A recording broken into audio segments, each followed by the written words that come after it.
Now, what are the two main styles of astrology? First things first, we have Vedic and we have Western, right? Now, these two different styles kind of have their main differences based on the underlying calculation, that being the large 24 to 25 degree difference between the actual signs that these people are calculating. Now, with this being the case, you can kind of look at this difference as the battle between carnivores and vegetarians.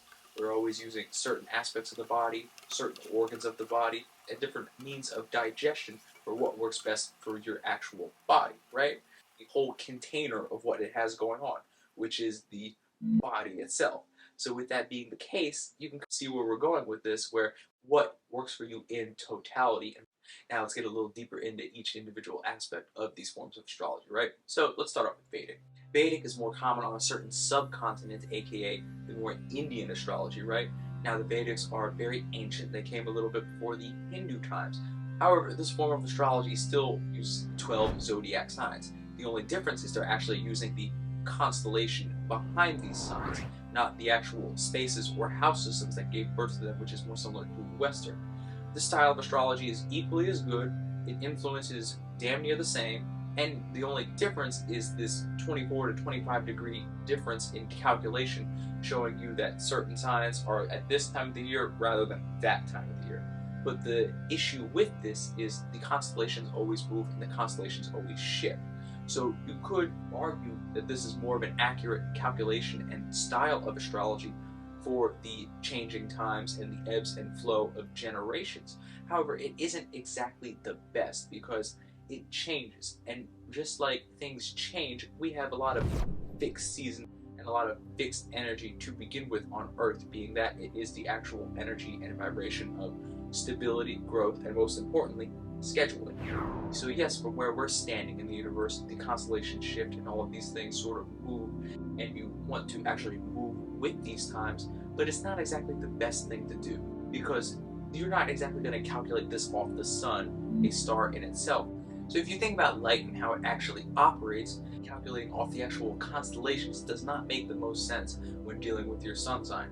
Of course, it makes more sense with certain other planets, and it makes a lot more sense as you go down the line of planets in our solar system, and as they get farther from the sun, you can argue that it gets a little better, but it's not going to be much more than an 80-20 split when actually dealing with the influence of that sign or constellation on your planets, right? So yes, it makes more sense to sort of calculate off these specific stars and constellations for your outer planets and actually using Vedic astrology.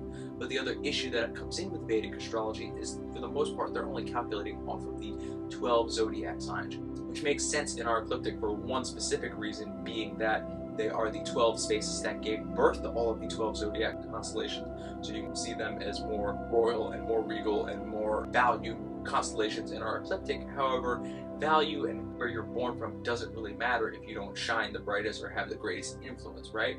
So yes, you could argue they have a slightly greater influence because so many people focused on these 12 specific signs and constellations that make up our 360. However, there are still 88 in total constellations on top of the 12, which attracted the other 66 constellations to these different spaces in the sky, right? So with that being the case, let's segue over to Western astrology and break that down. So when actually talking about Western astrology, we have a lot of good things that come out of it. I personally think the influence is much more accurate and a little stronger with the more accurate degrees of how these signs operate. But the issue is that people that use it don't exactly understand it. So not only do we have the difficulties when getting people under the understanding of astrology that it's more than your actual sun sign, but people, when they talk about it, they say, oh, let me check the stars. Oh, let me calculate off of the stars and go cross-reference that, when that's not even how Western astrology is calculated. When Western astrologers were actually calculating their chart, they didn't really go off of the energy of these influences and looking at the stars and seeing what that angle is, right? They went off the energy of what they were actually experiencing, meaning that the times and the shifts of the seasons, right? So a lot of people in the Western astrology community were calculating off of the energy that they felt through the changing seasons in a natural 4-season climate, right?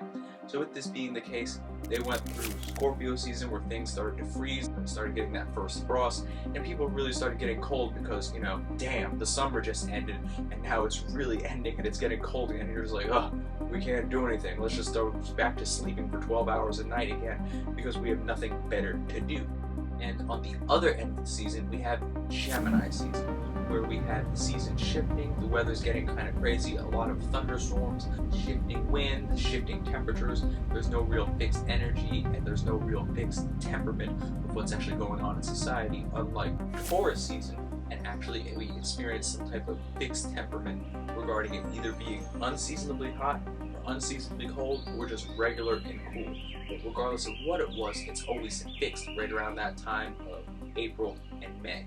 Now, with that being the case, let's move on and bring this together to come up with the proper calculation of how one should calculate their chart with these two things, and actually not separating two aspects of the body of stars and the sea of the universe that we actually experience.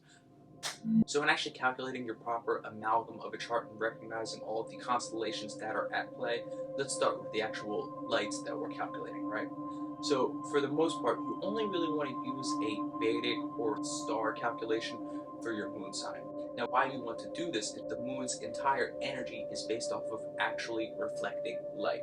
So it doesn't make sense because it can't necessarily calculate off of a Western chart because it can't calculate off of a space. A space is purely just a container for experience.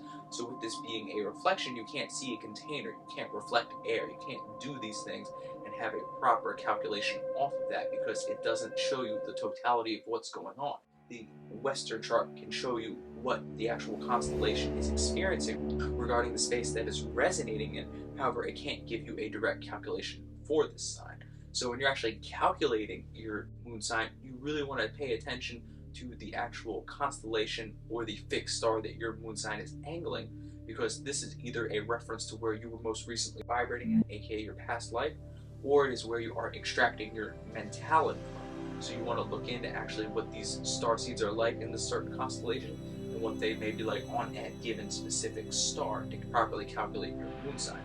Now, with this being the case, this broadens the potential for your moon sign to a much wider variance and a much wider degree than your actual Western chart may calculate, because there are actually 88 constellations that dictate and show what you have going on with this moon sign, which broadens the scope of how mentalities and how certain driving aspects of these vessels that we're inhabiting right now could be.